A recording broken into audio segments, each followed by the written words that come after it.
El bosque de Hoya Baciu, patrulla perdida. Acto 1. El mapa y el bosque. Mi nombre es Otto Weiss. Tenía 22 años cuando el sargento Weber nos dijo que cruzaríamos Hoya Baciu. Si no eres rumano, quizá no lo conozcas, pero los locales le dicen el Triángulo del Diablo. Éramos 6 en la patrulla Epsilon. Yo era el más joven y el único que aún llevaba cartas en el bolsillo de mi chaqueta, como si las palabras de mi madre pudieran detener una bala. Klaus, el más alto, siempre mascaba un trozo de cuero. Decía que así mantenía la calma. El sargento Weber era un hombre de pocas palabras, pero cada vez que hablaba, el resto callaba. La orden era clara: cruzar el bosque para llegar al otro extremo y reunirnos con un convoy que nos esperaba antes del amanecer. El mapa decía 3 kilómetros en línea recta. Fácil, si no fuera por las historias.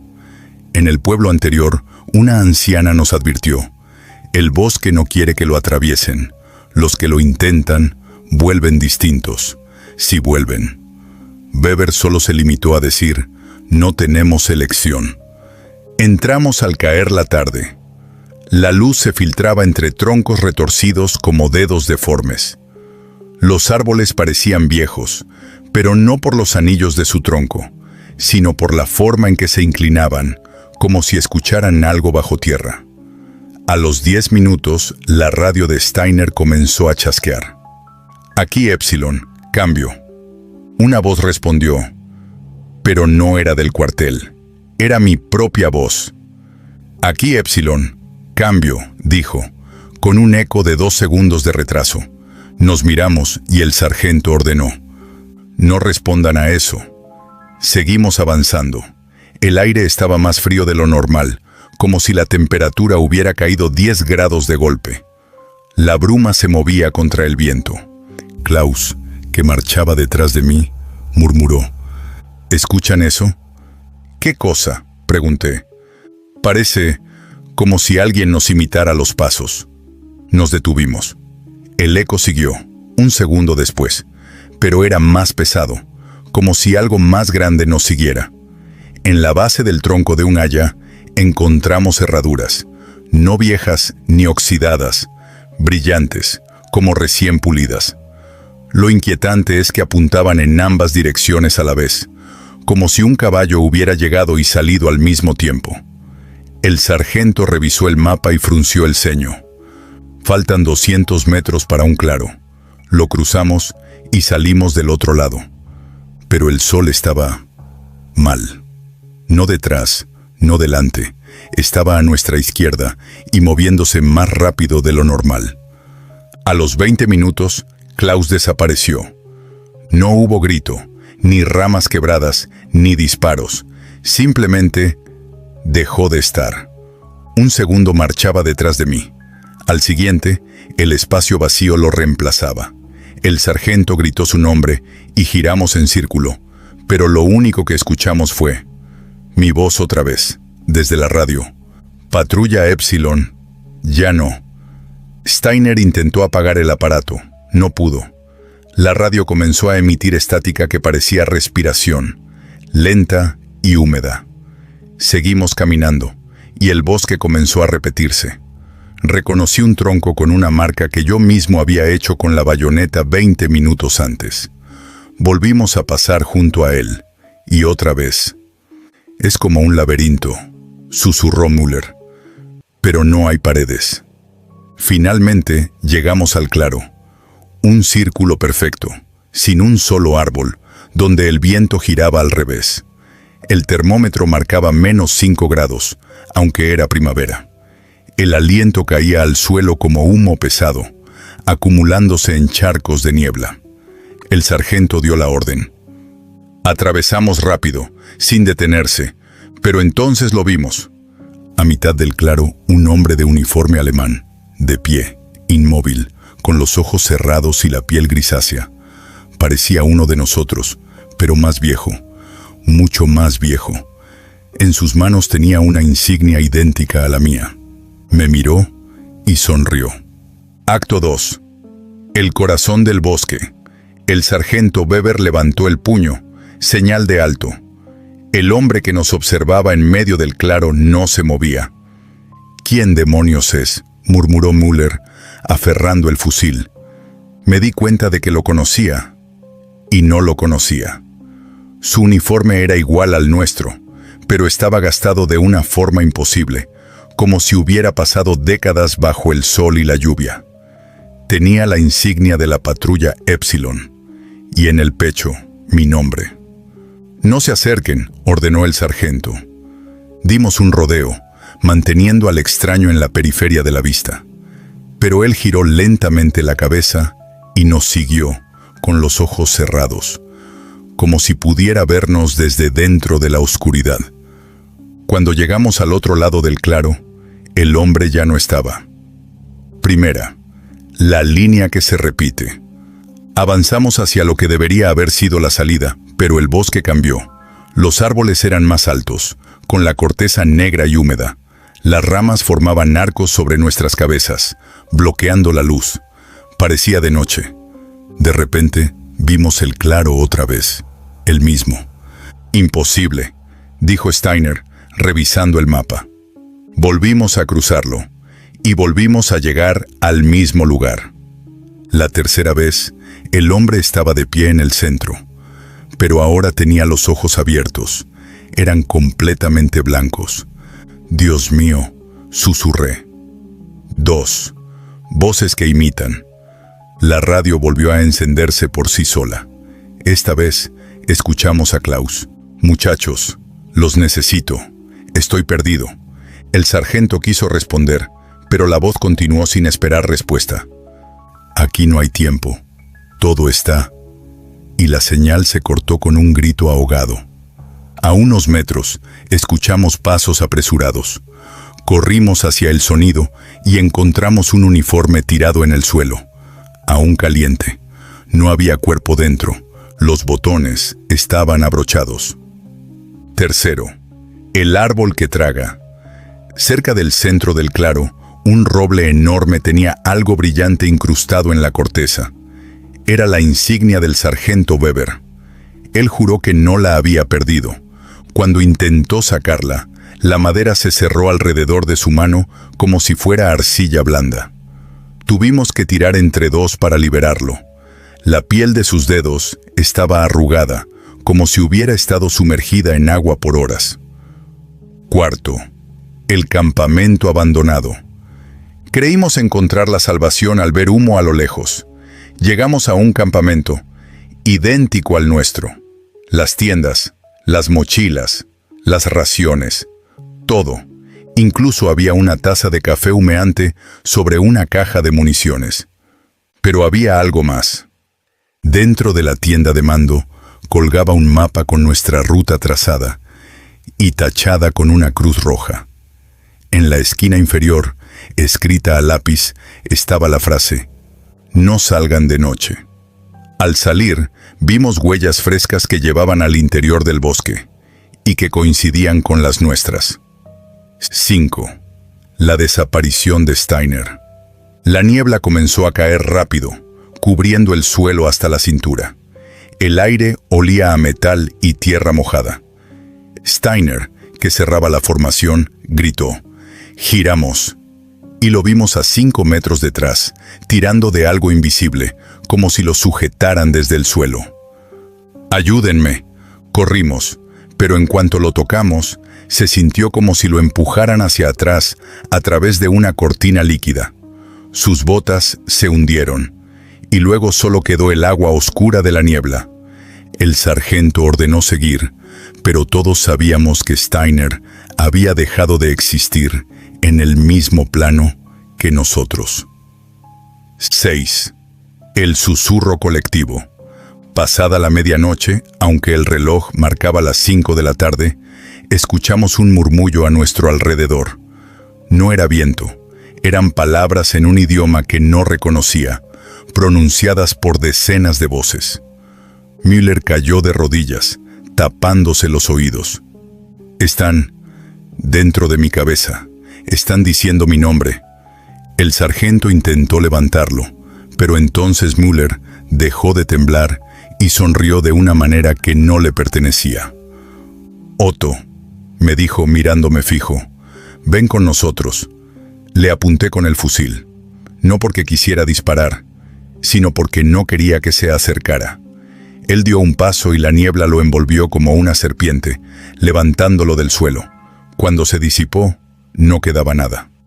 7. El reloj roto. Ya éramos solo 3.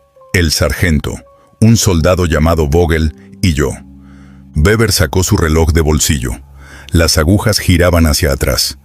Cada vez que completaban una vuelta, escuchábamos un golpe seco a lo lejos, como un árbol cayendo. Pero ningún árbol caía. «Esto es tiempo. Colapsando», dijo Vogel sin levantar la vista. Yo no quise preguntar cómo lo sabía. 8. El regreso imposible. Decidimos retroceder. Giramos 180 grados y nos encontramos en el claro. En el centro estaban Klaus, Steiner y Müller, de pie, inmóviles, con los ojos blancos. Nos miraban, pero no se movían. «No son ellos», dijo el sargento. «No hablen, no se acerquen». La figura con mi nombre en el uniforme dio un paso hacia adelante. «Otto», dijo mi propia voz desde su boca, «si te quedas, entenderás». Vogel disparó. La bala atravesó al doble sin dejar herida. Pero del hueco salió un humo negro que olía a tierra recién removida. Ese humo comenzó a arrastrarse hacia nosotros. El bosque de Joya Basiu, patrulla perdida. Acto 3. La salida que no existe. El humo negro se deslizó hacia nosotros con intención de serpiente. El sargento Weber levantó el brazo. «Atrás. No respiren hondo». Vogel cubrió su boca con la manga y yo hice lo mismo. El humo olía a lana quemada y tierra recién abierta, como si el bosque exhalara lo que enterró. CFX. Latido sordo, lento. Retrocedimos al borde del claro. Las 3 figuras, Klaus, Steiner, Müller, dieron un paso a la vez, idéntico, como marionetas que aprenden. No parpadeaban. El que llevaba mi nombre inclinó la cabeza y sonrió con mis dientes. «Otto», dijo con mi voz, «hace frío donde estás. Aquí no hay tiempo». Pausa breve. Apreté el fusil hasta sentir los nudillos crujir. Weber, sin mirarme, gruñó. «No mires, caminad. Cuando yo diga, corréis». El zumbido del suelo subió un tono. Los árboles se inclinaron apenas, como si alguien pasara rozándolos. En el centro del claro apareció, lenta, una hondonada, niebla remolinando en sentido contrario al viento. Dentro, sombras con codos en los lugares equivocados. Sobre la niebla flotaba algo que parecía agua horizontal. Reflejaba un cielo que no era el nuestro. SFX, estática suave, giratoria. La radio en el pecho de Steiner, el Steiner de ojos blancos, crepitó sin manos que la tocaran. Ajuste de rumbo. Epsilon. Presente. La palabra presente se duplicó, una en mi oído y otra detrás de mis ojos. Sentí ganas de contestar presente, como en la escuela. Me mordí la lengua hasta sangrar. «¡Ahora!», rugió Weber. Corrimos bordeando el claro, pegados a la línea de árboles. Las figuras giraron al unísono. El humo se hinchó, como si aspirara. El suelo vibró y la hondonada se desplazó con nosotros, manteniendo la misma distancia. Espejo obediente. Vogel tropezó y cayó de rodillas. Fui a levantarlo. Su piel estaba helada, la tela del abrigo rígida como cartón húmedo. «Me tiran», dijo, y la frase se quebró, como si alguien la masticara. SPFX. Mordida leve, madera astillándose. El borde de la niebla le tocó la muñeca. La carne palideció, granulada, como si la borraran con una goma. Tiré con todas mis fuerzas. Vogel gritó. En su grito había otra voz, la mía, un segundo por detrás. Lo arranqué de la niebla y caímos de espaldas. La marca en su muñeca tenía forma de huella de árbol, Un anillo, como si el bosque le hubiera puesto un sello. «Levántate», dijo Weber. «A la línea, a la línea». El sargento señaló un corredor de troncos que no habíamos visto antes. 2 hileras que formaban una calle estrecha. La luz al fondo era de un color enfermo, amarilla verdosa, luz de hospital en mitad del bosque. No me gustó, pero menos me gustaba lo que venía detrás. Corrimos. A cada zancada, el bosque repetía nuestros movimientos con un retardo. Mi brazo subía, y un segundo después, la sombra de mi brazo subía con otra articulación. Vogel jadeaba. Su aliento caía al suelo, y no se dispersaba, se apilaba como humo pesado. Entramos en la calle de árboles. A mitad de camino, el aire cambió de textura. Era más grueso, como empujar una puerta de agua. La radio del sargento vibró. Epsilon, 5. Éramos 3. Epsilon, 4. No paréis, dijo Weber. Si contesta, nos come. El corredor desembocó en un claro distinto. No el círculo perfecto, sino una elipse deformada, con piedras bajas que dibujaban una órbita. En el centro, un árbol delgado y altísimo, sin ramas, liso como hueso, con la corteza blanca. Al pie, clavada como una ofrenda, había una placa de identificación, la mía. Me acerqué sin querer. La placa colgaba de una cadena que se adentraba en la tierra, como si tiraran desde abajo. Cuando la toqué, sentí una corriente fría que me subió por el brazo. Vi imágenes. Nosotros 6 entrando al bosque en filas distintas. Nosotros 6 saliendo por otros caminos. Nosotros envejecidos bajo un sol que no existe. Nosotros como raíces. La placa latió. Mi nombre pareció más verdadero escrito allí que dentro de mi cabeza. «Otto», dijo Weber, «déjala». «Está viva», dije, y la palabra me dio vergüenza. No tuvimos tiempo de discutir. A la espalda, el claro anterior apareció a la altura de la línea de árboles, como si alguien hubiera cambiado de diapositiva. Las 3 figuras estaban otra vez de pie. Sin moverse, acortaron la distancia. No caminaban.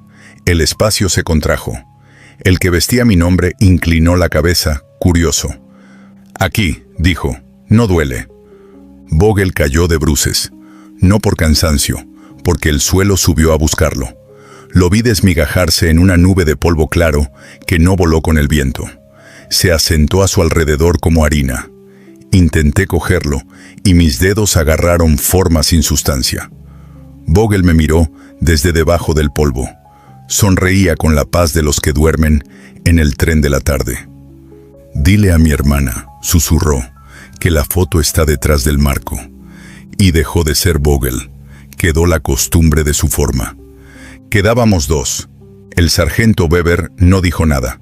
Se quitó los guantes con dientes de viejo y apretó el fusil. En sus nudillos había escarcha. «Otto, escucha. Cuando te diga, corres hacia el árbol blanco y das la vuelta completa por fuera de las piedras.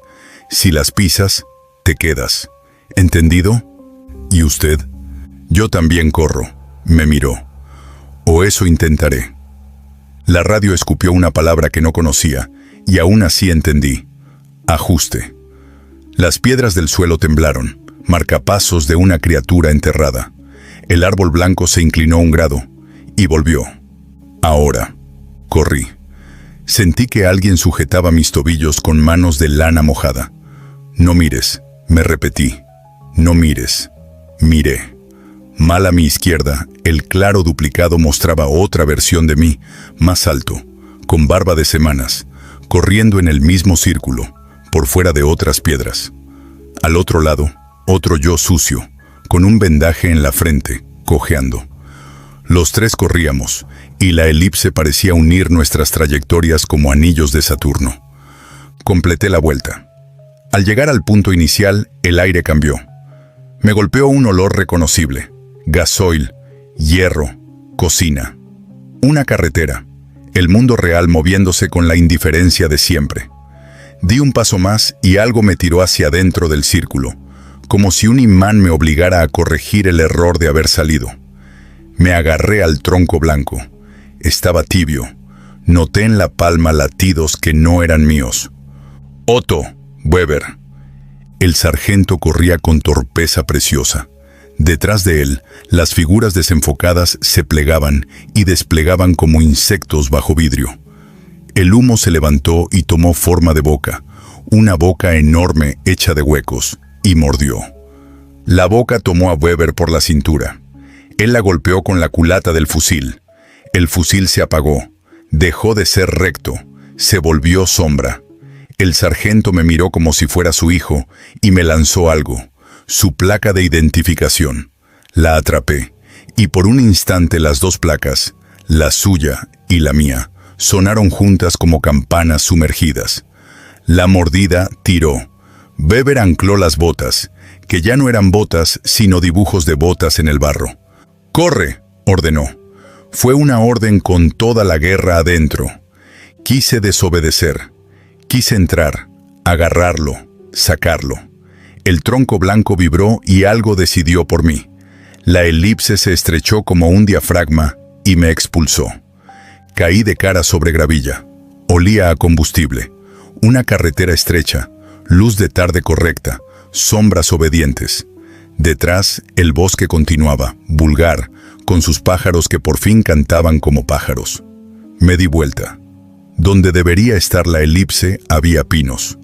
Donde Weber gritaba aire. Me quedé allí no sé cuánto. Lloré con la boca abierta, haciendo ruidos de animal. Un camión pasó mucho después. El conductor frenó cuando vio el uniforme y mis manos vacías.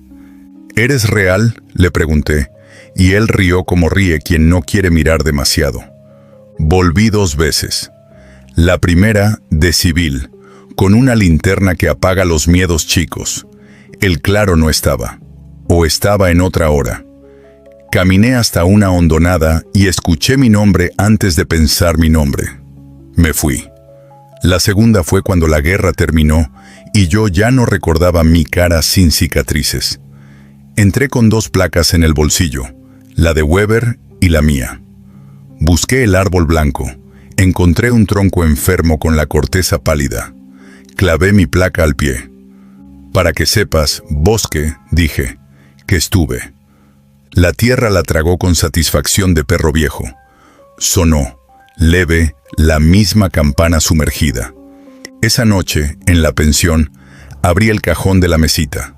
Dentro había 6 placas de identificación. La mía estaba también. La toqué, fría. La dejé allí. Desde entonces, cuando la radio chisporrotea por culpa de una tormenta, contesta antes de que la llame. «Epsilon. Presente», dice con la voz del sargento. Yo apago el aparato y me siento en el suelo, porque el cuerpo recuerda lo que la mente aprende a negar.